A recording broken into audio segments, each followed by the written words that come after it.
Well, good afternoon, YouTube people, world, whoever, wherever. Anyway, good old sunnyfornia, California. I don't know if you hear the noise. I'll get to it in a second, but I did finish the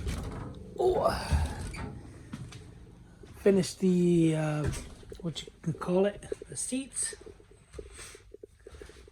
Got the seats done, and I got the harnesses in.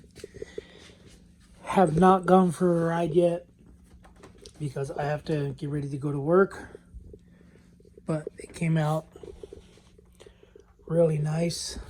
I like them. Sitting in them feels really good. It does seem like I have to adjust that belt up a little bit, but these ones are pretty good. I have them so that the padding is on your neck, basically, just so that this doesn't cut your neck. Is how I have them. So when me or my kid get in it, we should be safer, I guess, a lot safer than stock. Some people are saying I should have got other harnesses. These have a really good review. The Dragonfire 3-inch. A lot of my buddies that have these Can-Ams, Yamahas, these side-by-sides, UTVs, they swear by these. They're not the cheapest, obviously. The company I got the seats from, you can get seats and harnesses. I think harnesses are like 80 bucks a set. And they have alright reviews, but I didn't want to go that cheap. And then there's Pro Armor. Pro Armor sells some, like you can get them at basically like Cycle Gear. It's like the Walmart of off-road stuff. They're kind of cheap. They got really good reviews. Then there's a bunch of other companies out there. Dragonfire's a big company. Then you got like Sprocco, Simpson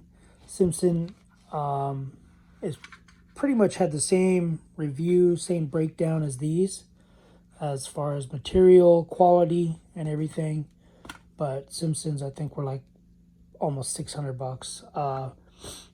And yeah, I don't really know. I don't think I need anything that crazy, being that I don't drive that crazy, I don't think.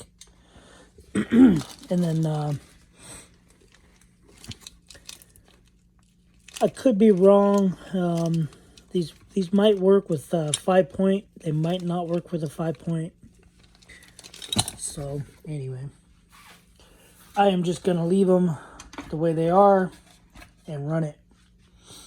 If I want to do 5-point, you make 5-point adapters. Different companies, Simpson, all them companies, they all make those. So I do have a light.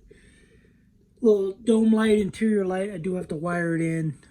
Don't know if I'll run the wiring. I'm gonna tuck it up under here and down.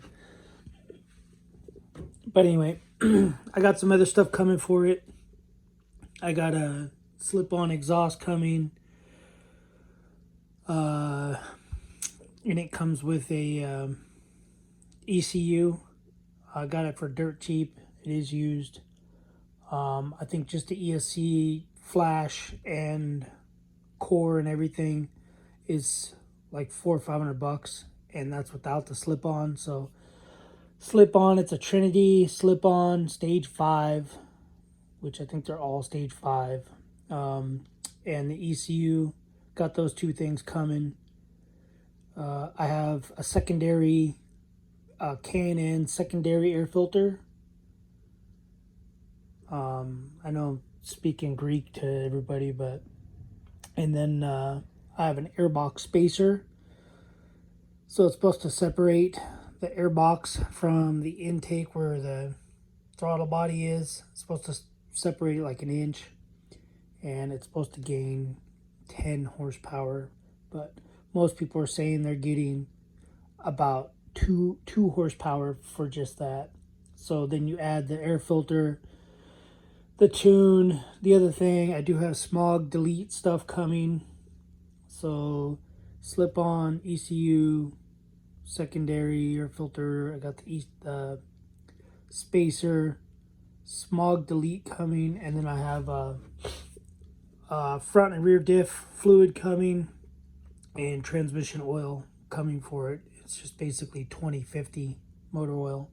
2050 motor oil for the transmission, 80 weight. I think it's a GL4 or GL5. Front, gear oil basically for the front and rear diffs. I already have oil changes. I have enough to do 4 oil changes. Probably 3 oil changes because this is the newer model, and the kits I bought were for older models. And I think these took like 2.28 quarts, and this model year takes 3 quarts. So, and I have 2 gallons, so I got 8 quarts. So, yeah, basically 2 oil changes. Anyway, but I bought them 3 years ago. And I think that's all I got coming. I am trying to find some paddle tires, some sand tires as they call them, and I think I got the wife. Oh, I do have that pipe, so that's why I ordered the slip-on. Ordered that slip-on pipe, silencer, muffler, whatever you want to call it, so I could use this header. This header is higher flow, shorter, and stainless steel. So, but yeah, not gonna do anything today. I gotta go to work tomorrow. Usually I travel. I would be traveling today, but since we're moving to Barstow, I don't have to travel as far. So anyway, so I'm gonna show you guys. Power's out in the house.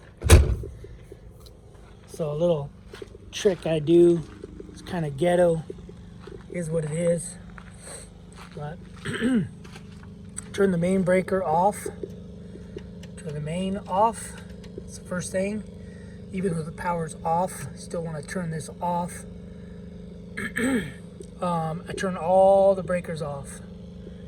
So since that shipping container is powered by the barn, I turn the barn power on, and then I turn whatever accessory I want on. So power is going to come from the generator back there. It's going to come up into here, come into the barn, or from the barn into the box.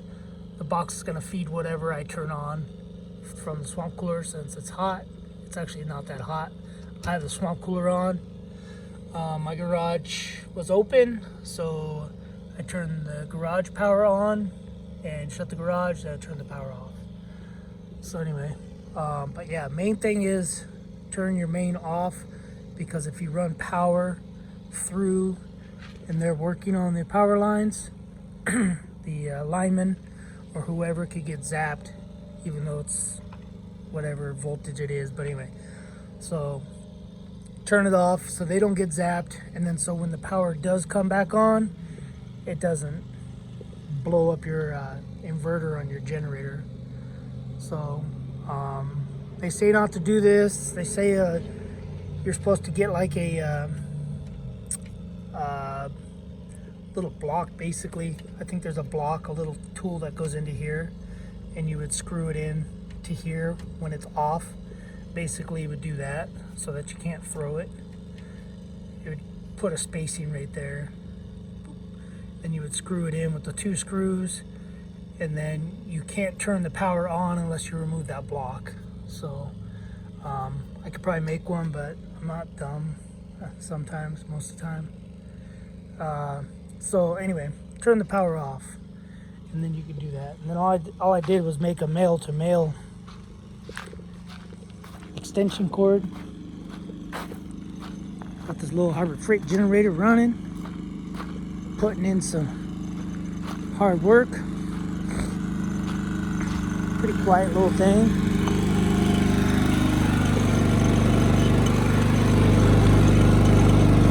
12.3 volts, 8.8 amps.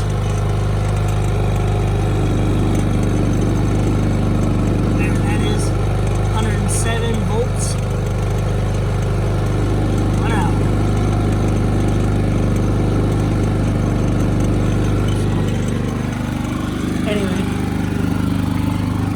Yeah, I just got this hokey thing plugged in. So it's plugged in, going into there, going into the barn, from the barn to the box. Anyway, so obviously I'm gonna all unplug. You gotta unplug the generator, turn it off and unplug it before you turn the power on. So I'm waiting to get an alert for the power. And as far as looking, power lines are close to the top of that, but whatever. Anyway guys, that is all I got for this video. Just wanted to give you guys an update. I gotta work for 5 days. Then after 5 days, I'll be back home and we're gonna go ride. I did convince the wife to go with me in the car, in the side-by-side, the Yamaha, so she will go for a ride along. And yeah, that's all I got. All right guys, see you on the next video. Thanks for watching. Subscribe, comment, do what you guys do. I gotta go shave all this and all this, get ready for work. All right, see you on the next one. Later.